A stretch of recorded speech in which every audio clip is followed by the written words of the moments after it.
I'm here today with some of our teachers who attended the LearnZillion Guidebooks 2.0 training, and I wanted them to share a few things with the principals and some other of the district people about some of the takeaways that they had from the training today. So I'm going to ask you to identify yourself and say what school you come from. So my first question is, what was one of the biggest takeaways that you had from today's training? Well, I'm Timothy Jackson from Independence Leadership Academy. One of the biggest takeaways I got from the training today was the amount of resources that are available for teachers to help grow and plan for their classes. I am Renee Larotte at Ponchatoula High School. The big takeaway that I got was that it was teacher-friendly, relevant, and joyous PD, that we all kind of left there feeling like we were empowered to go back and help both teachers and students be successful tomorrow, if need be. Definitely.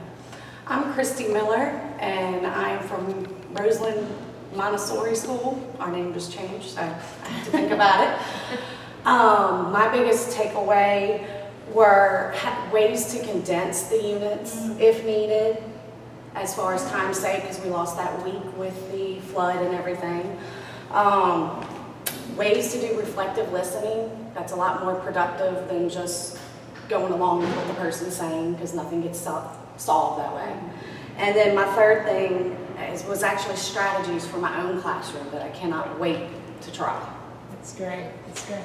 So what sort of tools were you provided with today that will help you to do this representing at your school to the teachers at your site? I'll go first.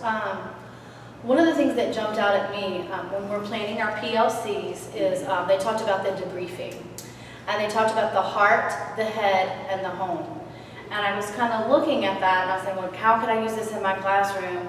How can we use it in our PLCs to make our PLCs more focused and more productive so that we are centering our PLCs for student success? One tool that I would use, and I remember from the training, was the reflective listening. When you're introducing this to your colleagues, some people may not be as prone to receive it. So they may become with a negative attitude. So there are ways around them trying to figure out the root problem to get down to why they're resistant, and maybe move on from there so they can kind of change and adapt and to help foster growth within their own students and themselves.